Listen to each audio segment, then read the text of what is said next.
विदर्भातील खदखद वक्ते म्हणून ओळख असलेले नितेश कराळेंना या निकालाबाबत काय वाटतंय? कराळे मास्तरांशी बातचीत केली आमचे प्रतिनिधी निलेश बंगाले यांनी। लोकसभा निवडणुकीचे निकाल अवघ्या काही तासावर येऊन ठेपलेले आहेत। एक्झिट पोलमध्ये विविध पक्षाचे चढउतारी दाखवत असतानाच काही पक्षाच्या उमेदवारांमध्ये भीतीसुद्धा निर्माण झालेली आहे, तर कोणामध्ये उत्सुकतासुद्धा वाढलेली आहे। या सर्व संदर्भात आपल्यासोबत बोलण्यासाठी राष्ट्रवादी शरदचंद्र पवार गटाचे प्रदेश प्रवक्ता तथा प्रसिद्ध असे खदखद मास्तर नितेश कराळे सर जोडलेले आहे। आपण त्यांच्याशी थेट संवाद साधणार आहोत। सर, मला सांगा, निकालाला अवघे काही क्षण उरलेले आहे, अवघे तास उरलेले आहे, एक्झिट पोल काही वेगळंच दाखवत आहेत, तुमचं काय मत आहे? एक्झिट पोल सध्या मला असं वाटते का हे जे पहिल्या 5 टप्प्यात 1,07,00,000 मतदान जे वाढलं या देशात, सर्वात पहिले त्याच्यावरून मुद्दे निर्माण झाले का हे तुम्ही 11 दिवस 7 दिवस 8 दिवस असे लेट काउंट केले। म्हणजे आता 1 तारखेला मतदान झालं तर ते जर त्याचा विचार केला तर 4 तारखेपर्यंत त्याचे फायनल आकडेच नाही यायचे होय रिझल्टच्या दिवसापर्यंत। दुसरी गोष्ट, त्याच डाट्यावर डाऊट आहे। म्हणजे एखादा जर काँग्रेसचा उमेदवार हा 20-25 हजारानं जिंकत असेल इंडिया अलायन्सचा, तर तिथं जवळपास एका मतदारसंघात 17 लाख टोटल वोटर आहे, 10 लाख मतदान झालं। आता 10 लाखाच्या 5% मतदान वाढवलं म्हणजे सरळ 50,000 झालं। आणि 50,000 जर BJPच्या कॅन्डिडेटले जर ते वोटिंग गेलं असेल तर सरळ मग ह्या 25,000 जिंकणारा BJPचा कॅन्डिडेट 25,000 जिंकू शकते। तर असं ॲटमॉस्फिअर या देशात तयार केलं आहे का लोकांची मानसिक तयारी ठेवायची का आमच्या सीटा एवढ्या येणार आहे, आम्ही जर काही घापे केले त्या निवडणुकीत तर आमचे कॅन्डिडेट निवडून आले, तुम्हाला आश्चर्य वाटायला नाही पाहिजे, अशी एक प्रोपोगंडा या एक्झिट पोलच्या माध्यमातून आता जनमानसात रुजवणं चालू आहे। कारण भारतात प्रचंड मोदी विरोधात लाट होती।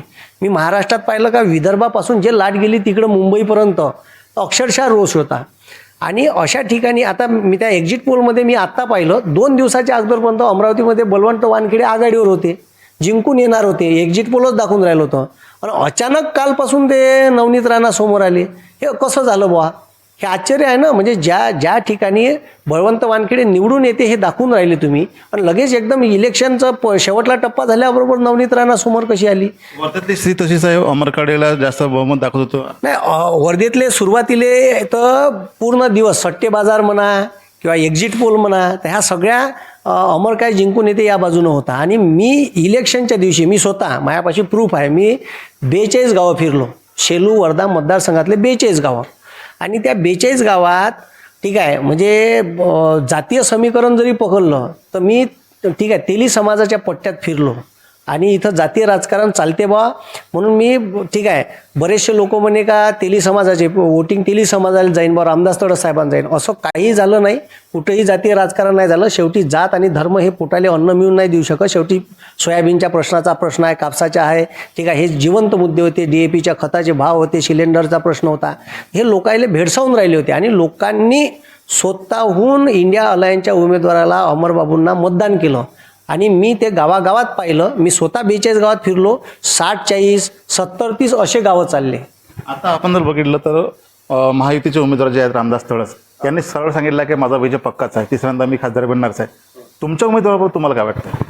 आमचा उमेदवार निवडून येणार। 1,85,000चा जो गड्डा होता 19ले, का 1,85,000 रामदास तडस साहेब जिंकून आले होते, तो भरून आम्ही 40-50 हजारानं जिंकून येऊ, 30-40-50 याच्या दरम्यान ठीक आहे आमचा उमेदवार अमरबाबू काळे निवडून येईल अशी मला गॅरंटी आहे। एकंदरीत पूर्ण आता आपण पूर्ण विदर्भाचा महाराष्ट्रात दौरा केला आता काही दिवसा अगोदर, या सर्व संदर्भामध्ये तुम्हाला काय जाणवलंय, कशी स्थिती राहील महाविकास आघाडीची? महाविकास आघाडीत मला वाटते 28 ते 32 जागा इंडिया अलायन्सच्या महाविकास आघाडीच्या यायला पाहिजे 48 पैकी महाराष्ट्रात। आणि आमच्या राष्ट्रवादी काँग्रेसच्या 10 पैकी 7 ते 8 जागा यायला पाहिजे असं मला तरी वाटते। आणि बाकीच्या पक्षाच्या आता ज्याच्या ते सांगेल, पण इंडिया अलायन्सच्या ठीक आहे इतका आकडा इथे आले पाहिजे। आणि केंद्रात जवळपास इंडिया अलायन्सच्या जागा ह्या 250-260च्या दरम्यान यायला पाहिजे। नक्कीच आपण जर बघितलं तर हे होते नितेश कराळे सर, ज्यांनी सांगितलं आहे, मोठा विश्वास दाखवला आहे की वर्ध्यामध्ये त्यांचा उमेदवार नक्कीच विजय होईल आणि ते मोठ्या मताधिक्याने निवडणूक जिंकेल। निलेश बंगाले, NDTV मराठी, वर्धा।